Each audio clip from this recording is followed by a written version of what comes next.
Traders point அன்பர்களுக்கு சிறப்பு வணக்கம். நம்ம டிஸ்க்ளைமர் எடுத்துக்கிறோம். இங்க பேசக்கூடியது எல்லாமே தகவலா மாத்திரமே பார்க்கப்படணும். இது நடக்கும், இது நடக்காதுன்னு சொல்லிட்டு நம்ம எந்த கருத்தையும் வலியுறுத்துறது கிடையாது. இது யாருக்கும் முதலீடு சம்மந்தமா கொடுக்கப்படும் ஆலோசனையும் இல்ல. பங்குகள வாங்கவோ, விற்கவோ நம்ம எந்த ஆலோசனையும் கொடுக்கப்படுறதில்ல. எல்லா தொழில்லயும் ரிஸ்க் இருக்கும். ரிஸ்க்க புரிஞ்சுட்டு எச்சரிக்கையோட நம்ம தொழில் செய்யும்போது எல்லாமே நல்லா இருக்கும். நம்மள ஆதரிக்கிற அனைத்து நல்ல உள்ளங்களுக்கும் நன்றி. நண்பர்களே, சப்ஸ்கிரைபர் வந்து இன்ஃபிபீம பத்தி கொஞ்சம் பேசணும்னு சொல்லிட்டு ரொம்ப நாளைக்கு முன்னாடி போட்டிருந்தாங்க. அவங்கள்ட்ட நான் மன்னிப்பு கேட்டுக்கிறேன். இவ்வளோ நாள் காலதாமதம் கழிச்சு நான் இத எடுத்திருக்கிறேன் அப்படின்னு சொல்லிட்டு, நான் மன்னிப்பு கேட்டுக்கிறேன். இப்ப நம்ம அத பத்தி பேசிருவோம். ஒரு நல்ல சந்தர்ப்பம் தான். இந்த இன்ஃபிபீமோட பிசினஸ் என்ன அப்படின்னு சொன்னா, digital payment solution enterprise software platform இருக்கு. அப்புறம் அதர் பிளாட்ஃபார்ம்லாம் குடுக்குறாங்க. அது எல்லாமே எகைன் திருப்பி இதுக்குள்ளேயே தான் வந்துட்டுருக்கு. டிஜிட்டல் பேமெண்ட் அண்ட் என்டர்பிரைசஸ் பிளாட்ஃபார்ம்ல தான் போய்க்கிட்டு இருக்கு. பிசினஸ்ல தான் போய்க்கிட்டு இருக்கு. இவன் வந்து இந்த டிஜிட்டல் பேமெண்ட்ல வந்து சிசி அவென்யூ அப்படிங்கிற பிளாட்ஃபார்ம் அவன் குடுக்குறான். இவன் மார்க்கெட் பிளேஸ் இது டிஜிட்டல் சாஃப்ட்வேர் வந்து என்ன பண்ணியிருக்கிறான் அப்படின்னு சொன்னா, மார்க்கெட் பிளேஸ் பிளாட்ஃபார்ம் குடுக்குறான். பெ பில் பேமெண்ட் பிளாட்ஃபார்ம் குடுக்குறான். ஹாஸ்பிட்டாலிட்டி பிளாட்ஃபார்ம் குடுக்குறான். இதெல்லாம் குடுத்துக்கிட்டு இருக்கிறான். இவனோட ரெவென்யூ மிக்ஸ் பார்த்தோம்னு வச்சுக்கோங்களேன், அ ஆனுவலைஸ்டு தான் எடுத்திருக்கிறேன். ரூ. 1793,00,00,000 இந்த போன மார்ச்ல வந்து ரிப்போர்ட் பிரகாரம் போன மார்ச் ரிப்போர்ட் பிரகாரம் ரூ. 1793,00,00,000 பேமெண்ட் பிசினஸ்லேருந்து வந்திருக்கு. இது 2021லேருந்து இன்கிரீஸ் ஆகிக்கிட்டே இருந்திருக்கு. கிட்டத்தட்ட த்ரிபிள் ஆயிருக்குன்னே கூட நம்மளால சொல்ல முடியும். கிட்டத்தட்ட த்ரிபிள் ஆயிருக்கு. எக்ஸாக்ட் இல்ல. இ-காமர்ஸ் பிளாட்ஃபார்ம் பார்த்தோம் அப்படின்னு சொன்னோம்னாக்க, ரூ. 169,00,00,000 கிட்டத்தட்ட 10% கவர் ஆகுது. கொஞ்சம் கம்மி ஒரு 9% அந்த ரேஞ்ச் இருந்தாலும் நம்ம ஒரு முழு நம்பரா 10%ன்னு பார்த்துக்கலாம். இந்த பில் பேமெண்ட்டோடைய பிளாட்ஃபார்மோடைய வளர்ச்சி 3 மடங்கா இருக்கு.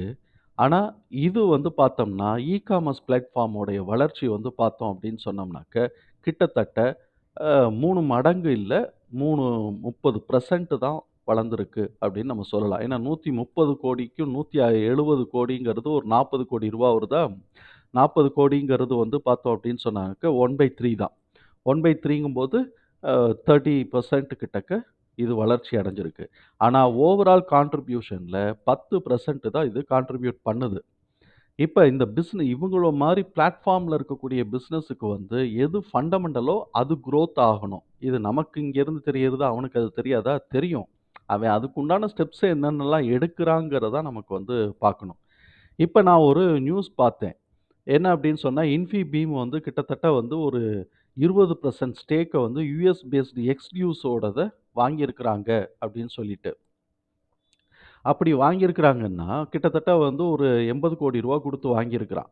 அப்படி வாங்கியிருக்கிறான் அப்படின்னு சொன்னாக்க, ஏஐ டெவலப்மென்ட் அ அ இதில கிடைக்குது அப்படின்னு சொல்றான். இப்ப இவனுக்கு ரெவென்யூ கூட கிடைக்கிறதுக்கான வாய்ப்புகள் இருக்கு. ஏதோ ஒரு வகையில டிவிடெண்ட் வந்தாலும் சரி, இல்லாட்டி இதையே பிசினஸ் பார்ட்னர் ஜாயின்ட் வென்ச்சர்ன்னு அது எத போட்டாலும் சரி, ஜாயின்ட் வென்ச்சர் ஜாயினிங் ஃபோர்ஸஸ் தான். ஜாயின்ட் வென்ச்சர்ஸ்ன்னு போட்டாலும் சரி, இவனுக்கு வந்து ரெவென்யூ கூட போகுது அப்படிங்கிறது நம்மளால யூகிக்க முடியுது. இது உடனே கூடுதா இல்லையான்னு தெரியல. ஆனா, ஃபோர்த் கமிங் இயர்ஸ்ல இது ரெவென்யூ கூடுறதுக்கு வாய்ப்புகள் இருக்கு. இப்படிப்பட்ட இந்த கம்பெனியோட நம்ம வந்து சம்மரிய பார்ப்போம். சம்மரிய பார்த்தோம்னாக்க, இவனுடைய பிஇ பிஇ டிடிஎம் வந்து 64 இருக்கு. இது வந்து ஹையா தான் இருக்கு. பயங்கர ஹை தான்னு வச்சுக்குவோம். குரோத் வந்து 4.5% இருக்கு. இண்டஸ்ட்ரி லெவல்ல காட்டிலும் ரொம்ப ஹையா இருக்கு. பிரைஸ் டூ புக் வந்து ரூ. 3க்கு இருக்கு. ரூ. 3க்கு இருக்கக்கூடிய இந்த புக் வேல்யூ வந்து இன்னைக்கு கிட்டத்தட்ட ரூ. 35 34 கரண்ட் பிரைஸ் போய்க்கிட்டு இருக்கு. இங்க போய்க்கிட்டு இருக்கு. ரூ. 35 ரூ. 34 கரண்ட் பிரைஸ் 10 மடங்கு கூட இருக்குன்னு வச்சுக்குவோம்.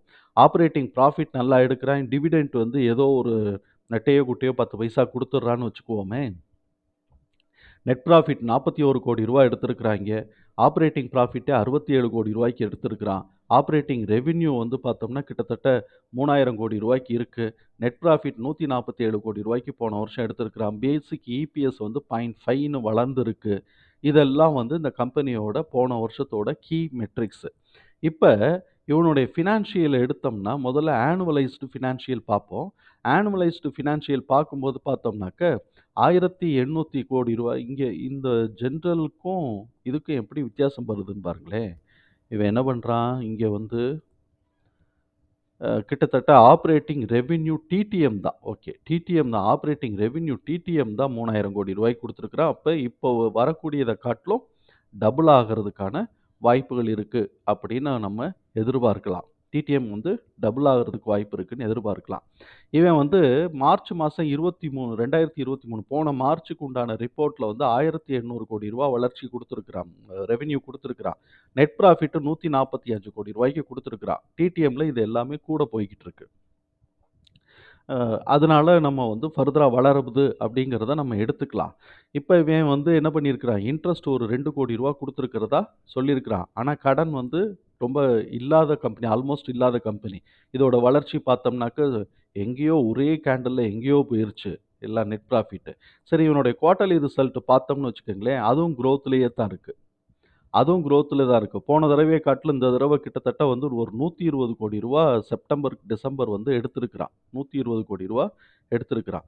நெட் ப்ராஃபிட் அதே மாரி பார்த்தோம் அப்படின்னு சொன்னா, கிட்டத்தட்ட ரூ. 6 கோடி நெட் ப்ராஃபிட் இன்கிரீஸ் ஆயிருக்கு. இப்படிப்பட்ட இந்த நல்ல கம்பெனியோட கேஷ் ஃப்ளோ ஸ்டேட்மெண்ட்ல பார்த்தோம்னா, பாசிட்டிவ் கேஷ் ஃப்ளோ இருக்கு. ஆப்பரேட்டிங் கேஷ் ஃப்ளோ வந்து 178 பிளஸ்ல இருக்கு. இன்வெஸ்டிங் ஆக்டிவிட்டீஸ் மாத்திரம் தான் மைனஸ்ல இருக்கு. ஏன்னா, இவன் வந்து இன்வெஸ்ட் பண்ணி தான் ஆகணும். ஆர்&டி இன்வெஸ்ட் பண்ணி ஆகணும். சாஃப்ட்வேர் டெவலப்மெண்ட் இன்வெஸ்ட் பண்ணி ஆகணும். புதுசு புதுசா ஏதாவது ஒண்ணு பண்ணிக்கிட்டே இருப்பாங்க இன்னைக்கு இருக்கக்கூடிய லேட்டஸ்ட் ட்ரெண்டுக்கு. அப்ப பாசிட்டிவ் கேஷ் ஃப்ளோ இருக்கு. இது ஒரு பெரிய அட்வான்டேஜ் இந்த கம்பெனிக்கு. பேலன்ஸ் ஷீட்ட பொறுத்தவரைக்கும் எனக்கு மிச்ச சில கம்பெனிஸ்லலாம் இந்த பிளாட்ஃபார்ம் கம்பெனிஸ்லலாம் நான் பார்த்துருக்கிறேன். ஆனா ஷேர் ஹோல்டர்ஸ் ஃபண்ட் வந்து இப்படி நான் இவன் ஒதுக்கி வச்சு நான் பார்த்த ஞாபகம் எனக்கு இல்ல. அப்படி பார்க்கும்போது பார்த்தீங்கன்னா, இவைங்க வந்து பார்த்தீங்கன்னா, ஷேர் ஹோல்டர்ஸ் ஃபண்டுன்னு சொல்லிட்டு, அதாவது ஜெனரல் ரிசர்வ்னு பேலன்ஸ் ஷீட்ல போடுறது தான் ஷேர் ஹோல்டர்ஸ் ஃபண்டுன்னு சொல்லுவாங்க. அந்த ஜெனரல் ரிசர்வ் மாத்திரம் கிட்டத்தட்ட ரூ. 2,959 கோடி இருக்கு. இது 2019 காட்டிலும் கிட்டத்தட்ட ஒரு ரூ. 400 கோடி, ரூ. 500 கோடி இன்கிரீஸ் ஆயிருக்கு இந்த 4 வருஷத்துல. அப்ப வருஷத்துக்கு ஒரு ரூ. 100 கோடின்னு போட்டாலும் பரவால்ல. போன தடவை காட்டிலும் இந்த தடவ ரூ. 150 கோடி இன்கிரீஸ் ஆயிருக்கு. Share holders fund, enterprises value இதெல்லாம் சேர்ந்து தான் புக் வேல்யூவா நமக்கு வரும். அது இன்கிரீஸ் ஆயிட்டே இருக்குங்கிறது ஒரு பாசிட்டிவ் நியூஸ். இவனோட டோட்டல் அசெட் பார்த்தோம்னா ரூ. 3,800 கோடி இருக்கு. இப்ப இந்த 3,800 இந்த 2,900யும் கூட்டினோம்னா கிட்டத்தட்ட ரூ. 7,000 கோடி இந்த ஷேர் ஹோல்டர்ஸ்க்கு உண்டான ஃபண்ட் இருக்கு. அப்ப இது ஒரு நல்ல ஸ்ட்ராங்கான கம்பெனி. ரேஷியோஸ் பார்த்தோம் அப்படின்னு சொன்னோம்னாக்க, புக் வேல்யூ இன்னைக்கு ரூ. 11. இது போன தடவைய காட்டிலும் 10% கூட. ஆனா ஏற்கனவே இருந்த 2019ல இருந்தத காட்டிலும் இப்ப ரொம்ப கம்மியா இருக்கு. ஆனா வளர்ந்துகிட்டு வருதுங்கிறத நம்மளால புரிஞ்சுக்க முடியுது. ஆர்ஓஇ ஆர்ஓஇ வந்து 4.6 இருக்கு. இதுவும் வந்து கிட்டத்தட்ட 4 வருஷமா வளர்ந்துகிட்டே வருது. ஆர்ஓசிஇ 5.9 இருக்கு. இதுவும் ட்ரிபிள் ஆயிருக்கு இந்த 4 வருஷங்கள்ல. ஆனா 10க்கு கீழ இருக்குங்கிறது ஒரு நம்ம அலார்ம் தான். இப்படி இருக்கக்கூடிய இந்த கம்பெனியோட நம்ம வந்து டெக்னிக்கல்ஸ் என்ன சொல்லுதுன்னு பார்ப்போம். ஏன்னா ஸ்ட்ராங்கா இருக்காங்கிறது நம்மளால புரிஞ்சுக்க முடியுது. இப்ப டெக்னிக்கல்ஸ் என்ன சொல்லுதுன்னு பார்த்தோம்னு வச்சுக்கங்களேன், புல்லிஷ் ட்ரெண்ட் பக்கம் போயிருக்கு. நேத்திக்கு ஒரு நாளைக்கு கீழ இறங்கியிருக்கு. புல்லிஷ் ட்ரெண்ட் பக்கம் போயிருக்கு. ஸோ, இப்ப இது வந்து இன்னும் வந்து செல் ஜோன்ல இருக்குங்கிறத இத பொறுத்தவரைக்கும், எத புக் வேல்யூ அண்ட் பிரைஸ பொறுத்தவரைக்குமோ, பிஇ ரேஷியோவ பொறுத்தவரைக்குமோ செல் ஜோன் தான். அதுல எந்த மாற்றமும் இல்ல. அதனால இது அட்ஜஸ்ட் ஆகணும் அப்படின்னு சொன்னா, ஃபோர்த் கம்மிங் குவார்ட்டர்லலாம் வந்து ப்ராஃபிட் இன்கிரீஸ் ஆகும்போது, பிரைஸ் கீழ இறங்காமயோ, இல்லாட்டி ரூ. 1 ரூ. 2 ரூ. 5 ரூ. 6 இறங்கிக்கிட்டே இருக்கும்போதே, இந்த ரிசல்ட் வந்து பாசிட்டிவா குடுக்கும்போது, இபிஎஸ் வந்து அட்ஜஸ்ட் ஆகும்போது, பிஇ ரேஷியோல அட்ஜஸ்ட் ஆயிரும். இவனுக்கு ரொம்ப கம்மியானது கொஞ்சம் ப்ராஃபிட் குடுத்தாலுமே பெரிய லெவல்ல அட்ஜஸ்ட் ஆகும். அப்படி வரும்போது திருப்பி அடுத்த கட்டத்துக்கு ஷேர்ஸ வந்து எடுத்துட்டு கொண்டு போவாங்க அப்படிங்கிற நம்பிக்கை, புரிதலும் இருக்கு, நம்பிக்கையும் இருக்கு. அப்படி இருக்கக்கூடிய இந்த கம்பெனியோட டெக்னிக்கல்ஸ் என்ன சொல்லுது, இவன் வந்து பார்த்தீங்கன்னா, இந்த 1 மாசத்துல ஜனவரி மாசம் 1ஆம் தேதி அன்னைக்கு ரூ. 22 இருந்த ஷேர் வந்து பார்த்தோம்னாக்க, ரூ. 40 போயிட்டு இன்னைக்கு ரூ. 34ல வந்து நிக்கிறாங்க. சும்மா ஒரு 1000 ஷேர நம்ம ஒரு ரூ. 20,000 ரூ. 22,000 வாங்கி போட்டிருந்தோம்னா ரூ. 10,000 கிடைக்குதுங்க ஒரு 1 1/2 மாசத்துல. இத செஞ்சிருந்திருக்கலாம் பேசாம. ஆனா யாருக்கு நம்பிக்கை வரணுமே. இத்துணூண்டு கேப்பிட்டல்ல வந்து பண்ணிட்டு இருக்கிறான். ப்ராஃபிட்டே கம்மியா எடுத்துட்டு இருக்கிறான்னு சொல்லி ஒதுக்கிக்கிட்டு இருந்த காலத்துல, ஒரே தூக்கா தூக்கிட்டான். சரி விடுங்க. எல்லாம் வந்து உடம்பு முழுக்க விளக்கெண்ணெய தடவிட்டு நம்ம ஒட்டி, மணல்ல போ ம இது வந்து தடவிட்டு மணல்ல உருண்டாலும் ஒட்டுற மண்ணு தானே நமக்கு ஒட்டும். அப்படிங்கிற விதிய நம்ம நெனச்சு நொந்துக்குவோம். நம்மளுடைய அறிவ நெனச்சு நொந்துக்கிறோமா இல்லையான்னு தெரியாது. விதிய நெனச்சு நொந்துக்குவோம். விதி நல்லா இருந்துச்சுன்னா, அறிவு வெளிச்சமாக்கி விட்டுருந்துருக்குங்கிற நம்பிக்கை எனக்கு உண்டு. இப்படி இருக்கக்கூடிய இந்த கம்பெனி வந்து பார்த்தோம்னாக்க, கிட்டத்தட்ட டபிள்யூ இல்லாட்டி பா ஷேப்புக்கு வருது. நான் வந்து வீக்லி சார்ட் நான் போட்டிருக்கிறேன். இது பா ஷேப்க்கு வருது. இவன் இதே ஸ்டேஜஸ்ல இப்ப இந்த மார்ச் மாசத்துக்கு ஒரு கரெக்ஷன் குடுத்தான்னா, இந்த பிவோட் பாயிண்ட் வீக்லில வந்து இந்த பிவோட் பாயிண்ட் அன்கவர்டா இருக்கு. அப்ப இந்த பிவோட் பாயிண்ட்க்கு வந்து ரூ. 20 அந்த பிவோட் பாயிண்ட் காட்டுது. அத ஒட்டி ஒரு ஸ்ட்ரைக் அடிச்சுட்டு திருப்பி மேல ஏறுறான்னு வச்சுக்கங்களேன்.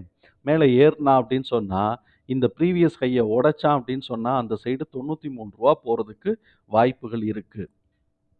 இது மேல போனா ரூ. 93 போறதுக்கு வாய்ப்பு இருக்கு.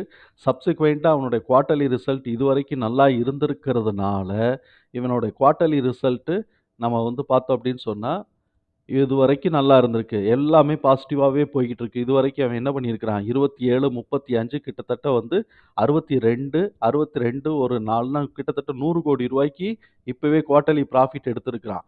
போன தடவ எவ்வளோ ரூ. 135,00,00,000 போன தடவ இருந்திருக்கிறான்.